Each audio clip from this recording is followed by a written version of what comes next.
Welcome to Practical AI.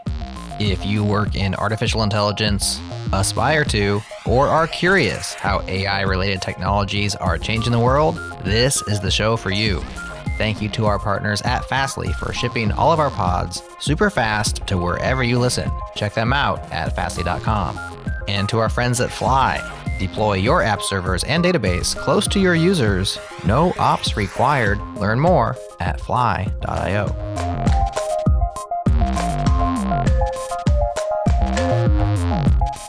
Welcome to another episode of Practical AI. This is Daniel Whitenack. I'm a data scientist with SIL International, and I'm joined as always by my co-host, Chris Benson, who's a tech strategist at Lockheed Martin. How you doing, Chris? Doing well, Daniel. How are you today? I'm doing great. Chris, have you ever been called a grandmaster in anything? No, but I really wish I had, because it's a freaking cool name, man. Our title. Weren't you like a Street Fighter or something? You were like a black belt or something? Oh, no, don't go that. Something like that 30 years ago. But yeah, when I was a kid. But you know what? I was never a grandmaster at anything. I was just trying not to get pummeled. Yeah, yes, I was just trying not to hit the mat, and that's it.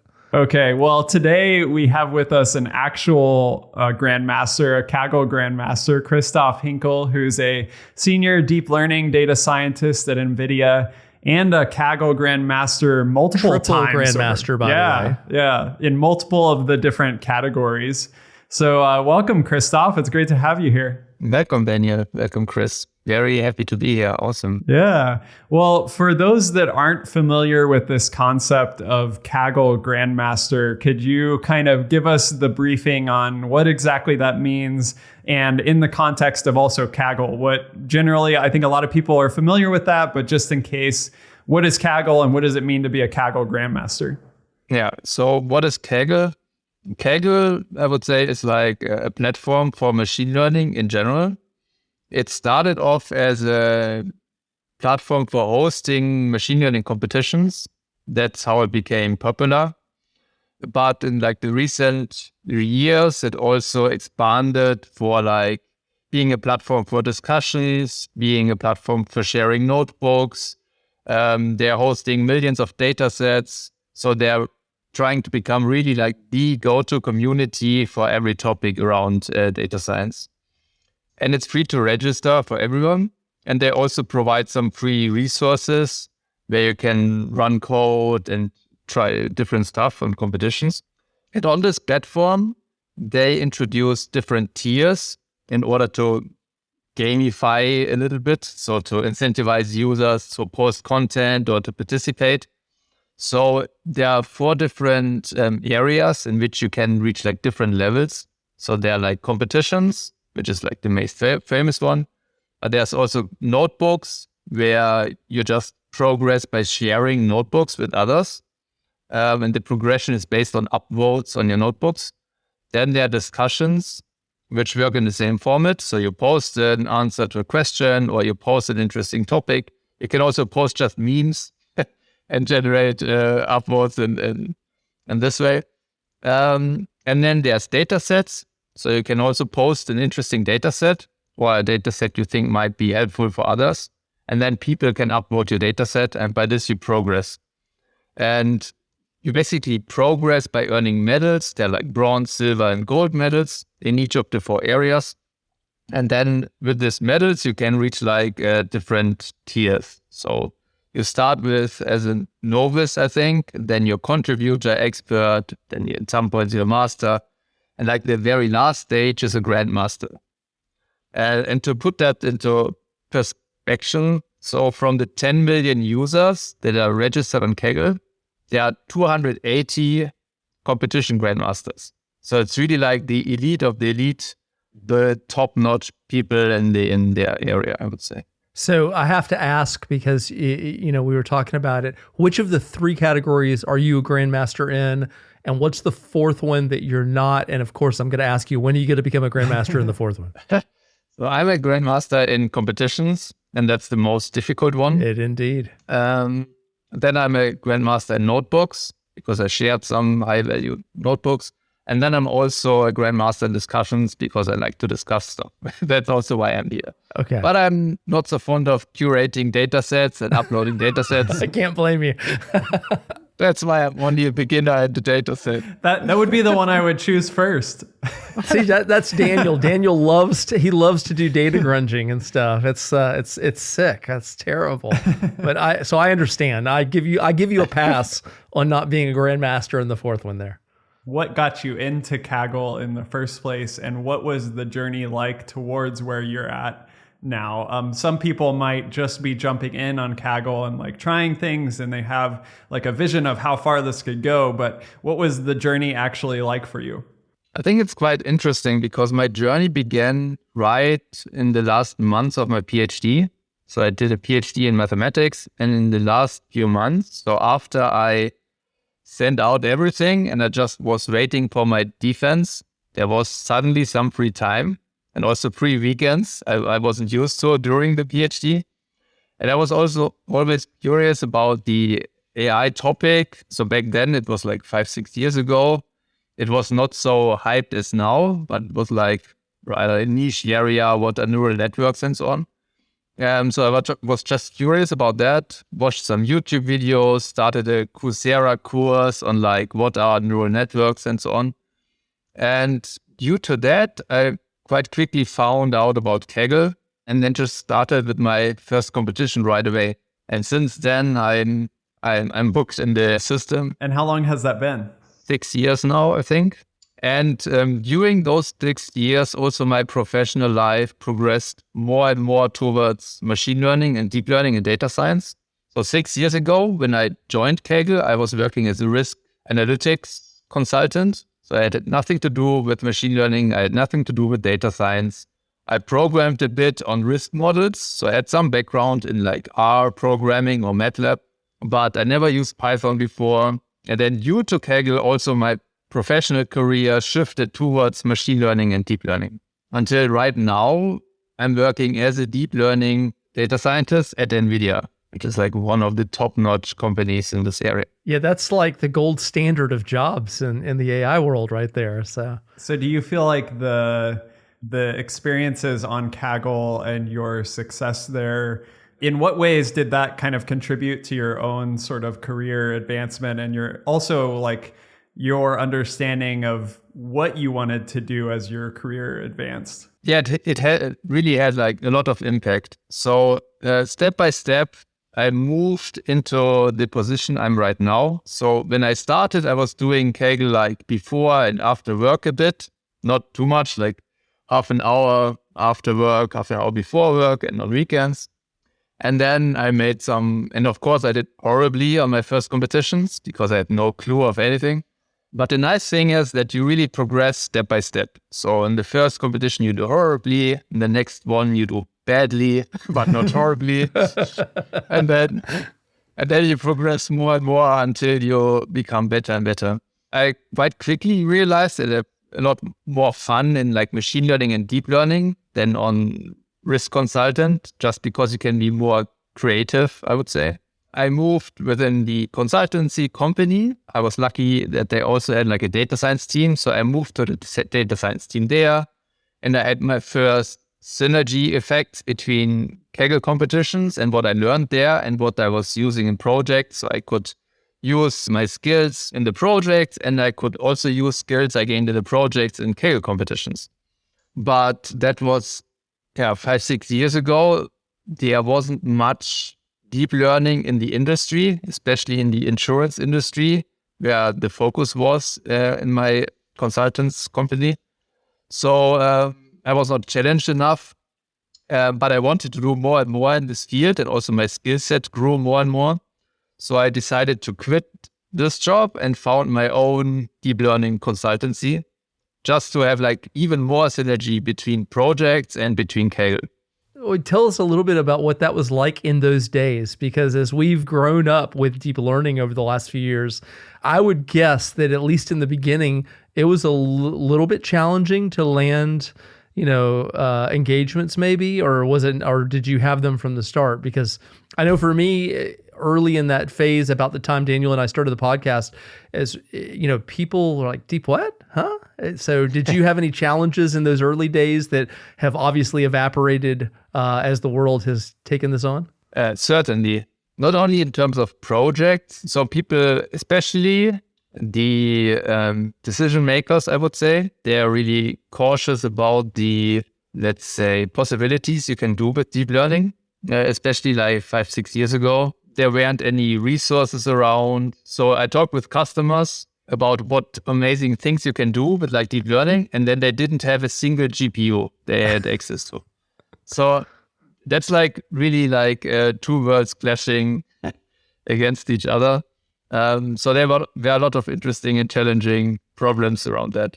But as soon as they basically gave me a chance and I could do some prototype and I can really show what you can do, then it was easy to convince them. But to get to this point, especially as like a young startup, a young consultancy startup, that was quite difficult.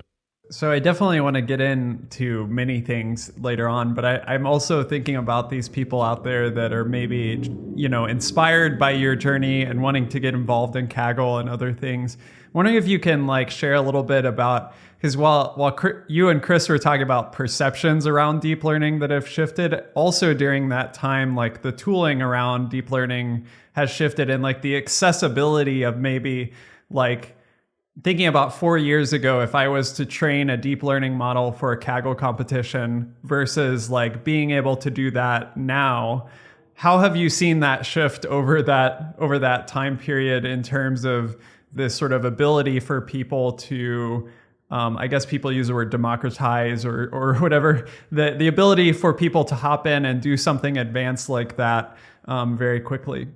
There are like two aspects, I would say. One is like software-wise and framework-wise. There have been a lot of progress there. So when I started, it was still like TensorFlow 0 point something, which was working, but it's really like low-level programming. So there was nothing like an RNN layer or a transformer layer or so. You need to code everything from scratch. But it also helps a lot for understanding the things. So I think nowadays people don't really understand the granular aspects of deep learning because you just do something like model.fit and you don't have any clue what's happening behind the curtain. So certainly it's easier nowadays to train a model just by these higher frameworks. Just calling by name, there's not only stuff like Keras, PyTorch Lightning, there's like a lot of different frameworks you can use, which are really high level and accessible for beginners. And there's also a lot of training material for these frameworks. So a lot of tutorials. So it's really easy to train a simple model for a simple task. But also in terms of resources, I think they are more beginner friendly because on Kaggle, for example, 5 years ago, they didn't give you any resources. There was no Google Colab. So you basically have to have your own GPU at home. You need to build your own desktop machine or something, or you spend your own money on cloud resources. But now for beginners, you can get access to Colab, which gives you a free notebook to experiment. You get some free resources on Kaggle. There's a lot of student credits and student programs.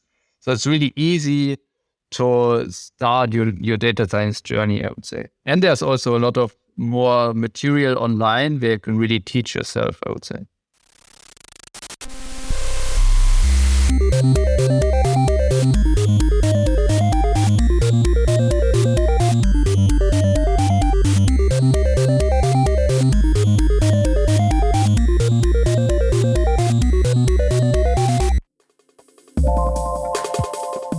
Hello, friends. This is Jared here to tell you about Changelog++.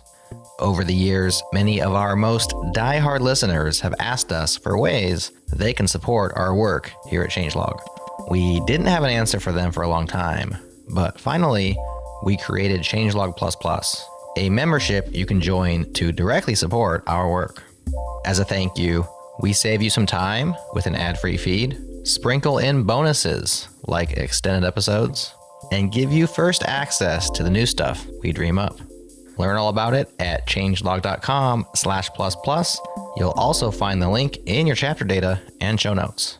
Once again, that's changelog.com/++. Check it out. We'd love to have you with us.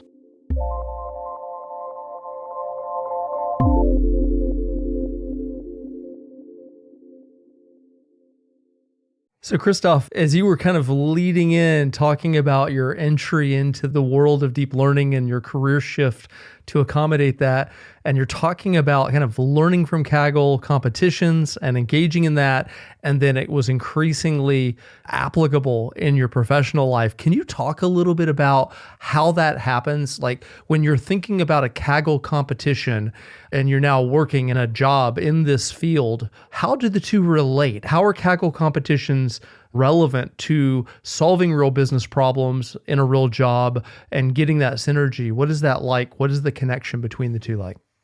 I would say there are a lot of synergy aspects. So doing a Kaggle competition is really very similar to doing a project at work, which is about performing a first prototype. So in a Kaggle competition, you get like a problem which you are not familiar with, often from a different domain. Can be from biology, can be from astrophysics, can be from chemistry, can be Bengali language, sign language. There's so much different problems that you have no clue about when you start. And then you have like 3 months time to find like the best possible solution and also compete with other data scientists. So like this prototype project character is very similar. So you have like this 3 months time window. Then you have a collaborative part. So in Kaggle, you can also form teams. So you can participate in competitions in a team, which is very similar to working in a team in your job with all the ups and downs, I would say. Working in a team under pressure often. So Kaggle competitions can create quite some pressure, more pressure than you might feel in your day-to-day job. So you also get used to working efficiently with others. So in terms of coding, in terms of reading their code, in terms of structuring the project. And so really like all aspects of project management are also important. And also things like optimizing runtime and optimizing code structure. You wouldn't think that it's quite important, but I think it's quite important also for Kaggle competitions, because recently they run the competitions on a restricted hardware. So you just submit your code and they will run your code on their infrastructure using their Kaggle notebooks. So you need to have your code in a way that it's kind of production style. That's also what you would do in a project. So you would develop ideas and so on and so forth, but at the end you want to productize your code and you need to think about all these ML ops problems as well. And you also train those skills in Kaggle competitions. So really like parallel between the two worlds. That said, I must say that two things are really different between Kaggle and the real world project. First thing is data acquisition. That's like a very big topic. And like the real world, it's no topic, but a very minor topic on a Kaggle competition. You already have your training data. Of course, you sometimes can expand your training data by looking for more data online. But in general, you already have like a fixed training set you can work with. Whereas in the outside world or in the real world, that could be like the main problem just to acquire some data. And the second thing is definition of the metric. So in Kaggle, people are like evaluated based on some metric. And this metric is predefined before the competition starts. Whereas in the real world, that can be a discussion which takes for ages between like data scientists, the business, and just creating a metric that is representative of the business problem can take a lot of time, and you don't have these issues and discussions. Okay. I'm curious, as you were describing that, I have an idea that came to mind.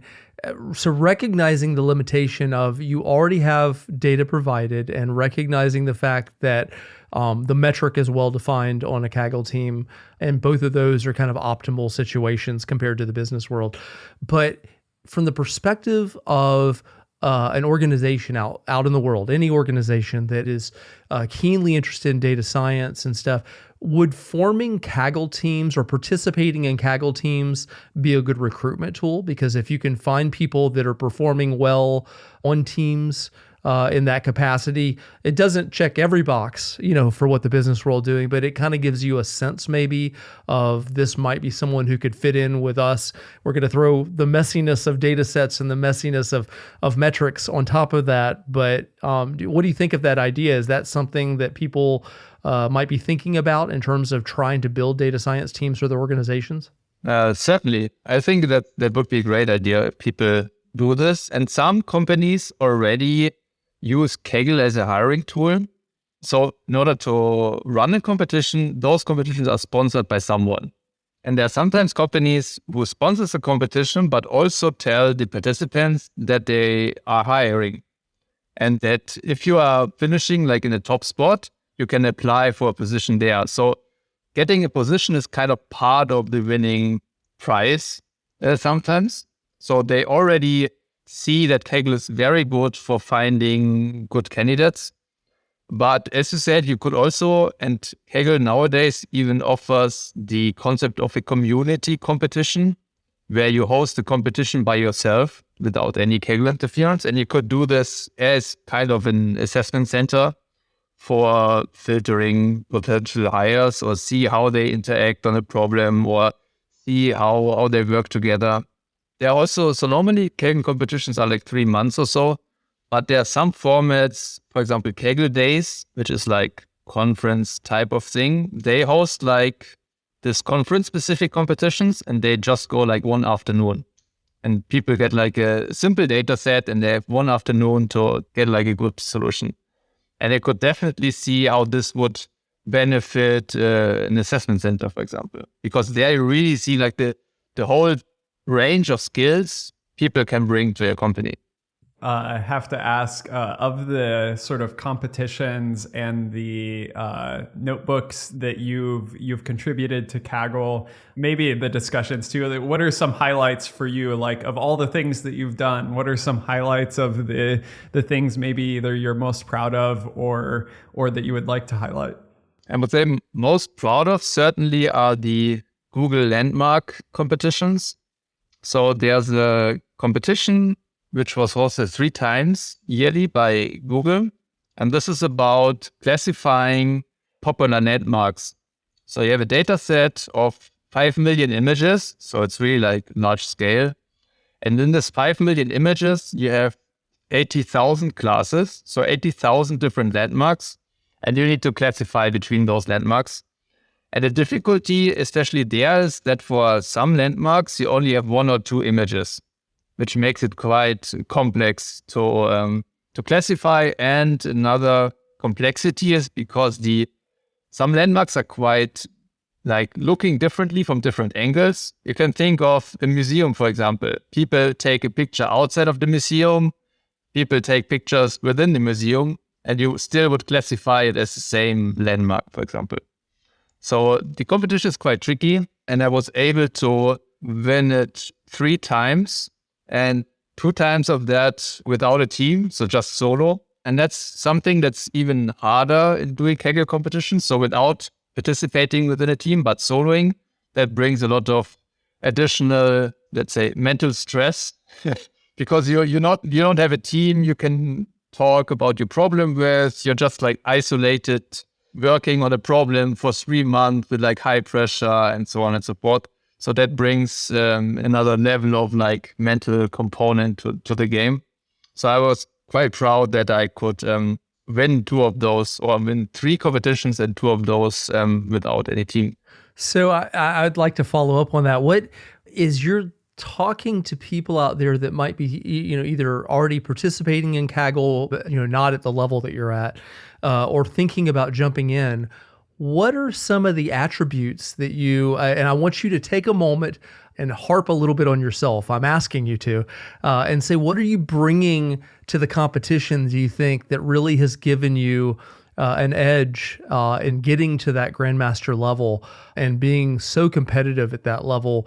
Do you have anything that you can offer people that are kind of maybe a little bit intimidated by it, or trying to think, how can I level up a little bit? What would you say? I mean, I definitely have some analytically thinking just from my study of mathematics, because the whole study is there to basically learn how to think efficiently, how to solve problems efficiently. So that definitely helps. And coming from natural sciences in the broader sense, also a sense of solid experimentation is very important. So really having like a clean workbench, so to say, logging your experiments, following up on ideas and so on. So this really like thinking like a researcher in natural sciences and following your experiments like in a clean and reproducible way. That's also quite important. But I think what really pushed me to the top level is the curiosity of different domains. So even like top people, they tend to, let's say in quotation mark, lean back and do what they're good at and not expand and learn further. But I would say one more edge I get is that I really try a lot of different ideas.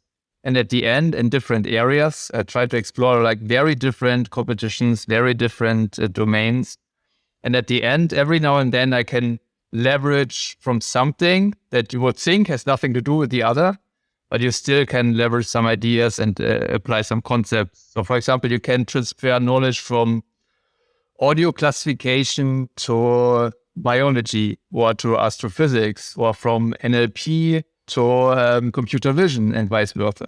So there's a lot of synergy people wouldn't think about, and therefore it's quite helpful to explore as different domains as possible.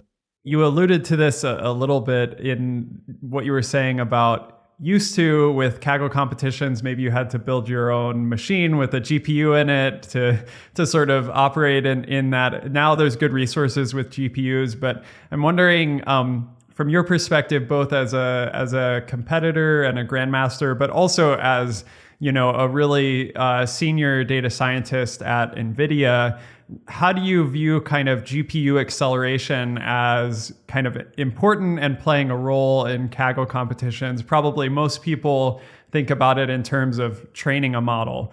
But how do you think about that more holistically in terms of like the accelerated process that's key to performing well in competitions? So certainly GPU-based programming or like calculation is like the bread and butter of training any model nowadays. But also, especially NVIDIA, they're looking more and more into moving other parts of your data science pipeline onto the GPU just to make it faster.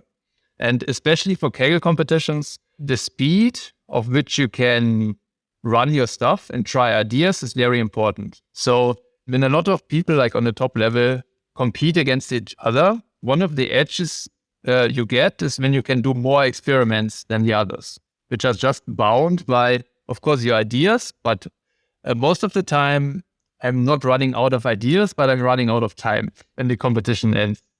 So as long as I can run more experiments than other people can do, because I have a more efficient pipeline, or I can run more parts of my pipeline efficiently using GPUs, that gives me an edge. And some examples of this are like data preprocessing, or let's start even one step ahead. The first step is just data loading. Just loading your data frame for doing anything can be GPU accelerated, and that is just like 100x faster.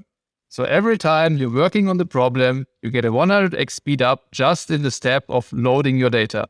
And that's what RAPIDS, for example, is all about. So RAPIDS is like an NVIDIA tool stack, which is all about accelerating those parts which are not like training the model, but are like what is normally handled with pandas, for example. So they have a part which is called QDF, which is basically pandas on GPU. They have something which is QML, which is basically sklearn on GPU. So things like clustering, all this stuff you can do on GPU nowadays. Other examples are, for example, NVIDIA DALI. That's a tool especially for image processing, but I also support audio and video. But an example there would be decoding of JPEGs. So people wouldn't think about that, but something like having a JPEG on your disk and just loading the JPEG involves some decoding step, which basically decodes the JPEG format. And this can already be done using GPUs and can be accelerated by GPUs, and also gives you a significant speed up during your training, during anything which uses the images. So there's a lot of different steps in your pipeline that you can accelerate. And that's what all accelerated data science is about. So NVIDIA tries to move the complete pipeline from loading the data to saving conclusions, results, all end-to-end on GPUs. Yeah, that's really interesting. And I'm guessing that some of the things that you're talking about, like loading images or loading data frames or manipulating data frames, maybe doing certain operations, doing clustering. I don't know that this is the case, but I would guess like those things pretty consistently show up across competitions too, or in the real world, you could think about them as showing up across many different business problems. So like you were talking about your pipeline of processing, which I think is a really, wondering if you can dig into that a little bit, not a specific pipeline, but how you think about like solving a problem, because most people might come to a Kaggle competition or a real world problem and say, okay, here's my data. I have my main step is this sort of like training of the model and maybe evaluation, like how good is my model, retrain it, how good is it, retrain it. How do you think about the data sort of pipeline around, like you're talking about running experiments? What does that sort of like data pipeline look like in your mind? And what are some of those reusable components or things you find yourself doing over and over again that are accelerated, that you found accelerated ways to do those things using GPU tooling like RAPIDS or this DALI? It really depends from project to project, I would say, where it's applicable or not. So I would say that RAPIDS, for example, is even more applicable to the real world, because there you might have way larger data frames, for example. So if you're like a bigger company, you have like user data or you have client data or whatever. Because the Kaggle competitions often are like packed into littler problems that people can work on, and not like this company size, large scale data sets with like millions of users or thousands of users. And the things like RAPIDS especially shine in like this large scale data sets. For me, my pipeline is, I would say, modular. So, and that developed through the years coming from the competitions. So of course I try to reuse as much as possible just to be efficient. So I have a really modular setup where I have one part which is just the model training, one part which is about the storage of my data, one part which is about logging the experiments and tracking results and visualizing results, one part which is about the framework setup, so to say. So I use Docker with a specific PyTorch image to have like always the same environment, and also can replicate my experiments and also can use the exact same environment of different machines. So in the cloud or locally, that's all things I learned during the years. So it's a little bit complicated to explain the whole pipeline now on the podcast. I actually gave like a 1 hour presentation 2 weeks ago just about this topic. So it's pretty difficult to condense into a few sentences. It's hard without a diagram for sure, but it's super interesting to me, like the things you're talking about that you've made modular, I think are things people operating in a real world data science environment eventually need to make into sort of like components that work within their team, right? Like, my team, like we love using, for example, Streamlit to do like some data manipulation, visualization, interactive stuff on the other end. And we have a lot of those, we reuse a lot of those components. And, we have like certain models multilingual models that we train over and over. So we've got, modules around that, and then like pre-processing and other things. So I think it's interesting how much what you're talking about overlaps with, I think, the efficiencies you gain over time as a data science team operates together and they learn how to make their own processes more efficient. So I think that's really interesting. So I have played around with Rapids a few times, and it is really cool. And I'm just looking at the latest stats here on the Rapids website, and it's talking about performance on 300 million rows by 2-column data frame, with like the highest speed up being for like group by operations, like 80 times faster than not using Rapids. So like, I don't know, how long, that saves you, but also like you're talking about, if you're doing experiments over and over and you want to rapidly do experiments, even if that saves you, let's say it's something small-ish, like in minutes, right? A couple minutes, like you're able to do things much faster and automate things, like your automation goes faster. You can learn things much faster and reduce that cycle time. Although I'm also assuming for many people, for their data, it might be more than a minute's long speed up potentially on some of those operations. So yeah, I don't know, when you're helping people, and you mentioned the discussion groups and the notebooks that you've worked on Kaggle, is this something where you've seen like light bulbs come on for people when they like saying like, oh, I'm trying this group by operation or something on this data, and it's taking me like 15 minutes every time I run through this? Is that something you've been able to bring in, those discussions and notebooks and such on Kaggle? Yeah, certainly. So like loading data frames is a good example. So 80 times sounds not that much, I think, but it's like 1 minute or 2 hours. That's like the scale we are talking about. Like loading your data frame in 2 hours or loading it in 1 minute. That's like an 80x speed up difference. And especially in Kaggle, those discussions get a lot of traction because on your inference, you actually have like a time limit of like 9 hours. So people try to get as much stuff into their submissions as possible. So loading data frames, manipulating data frames, loading images, all the stuff, if you can speed it up, the people will be very, very gratefully adapt whatever you give them to speed up their stuff. And that's only the inference side. So that's even more true for training, because as you said, my day-to-day is like doing a lot of experiments, and those speed ups accumulate. So the very first thing I ever do in a competition, like the first 2 weeks or so, I just optimize my workflow. So I optimize all the runtime, optimize how I load my things, accelerate all the pre-processing, post-processing, whatever I have in my pipeline. So I can then leverage the remaining time from like the most perfect setup or the most perfect code, because then I can just run more and more experiments. So I'm curious, because as you have been talking about optimizing and being able to do all of these iterations on your experiments, there are people out there, including myself, that are thinking whether they are wanting to jump into a Kaggle competition, they're psyched up because they've been listening to how you've kind of mastered this process, or they're working for a company and they are trying to get their own systems better and better. And, early teams really struggle with that. And so either way, with you talking about what you've done, and Daniel was jumping in and talking about the work they've done, there are people that want to be there with you, that want to at least get on that path.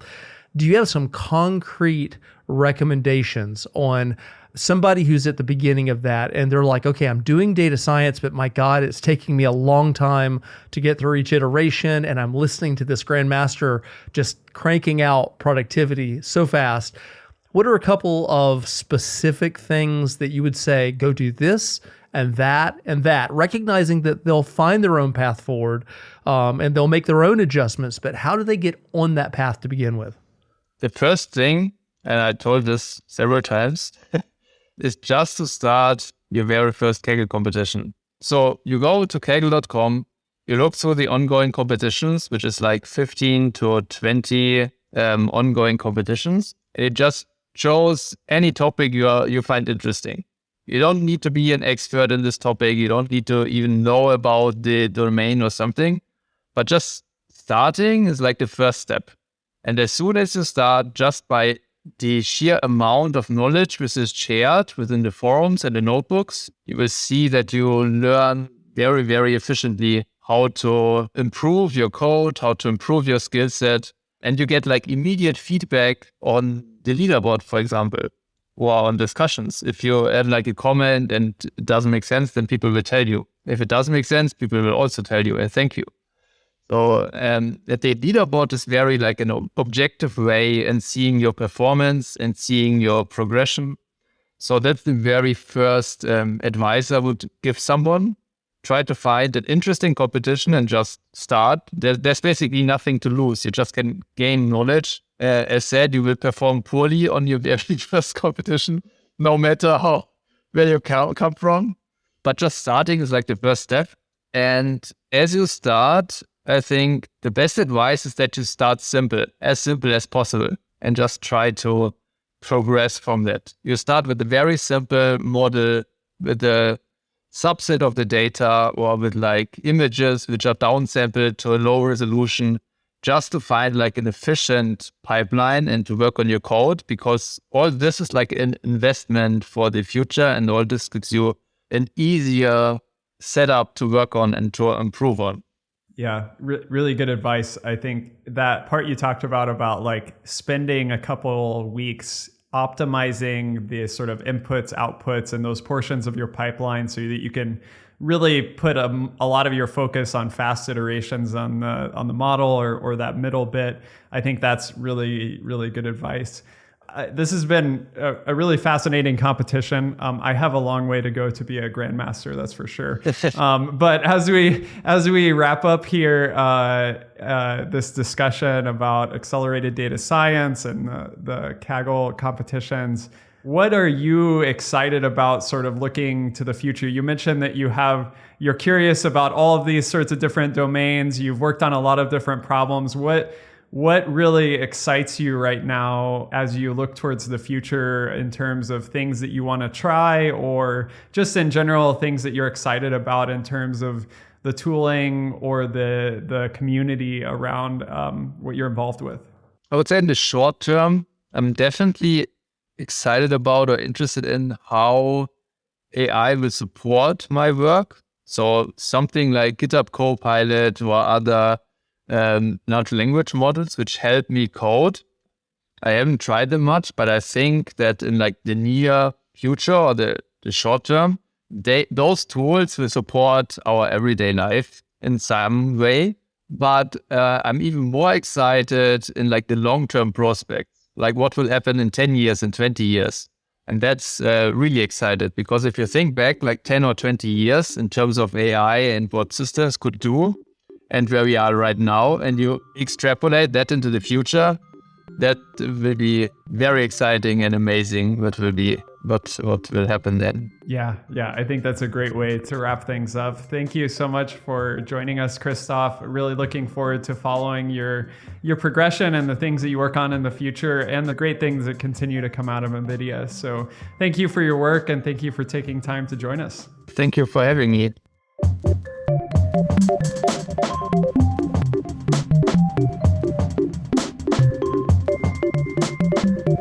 Thank you for listening to Practical AI.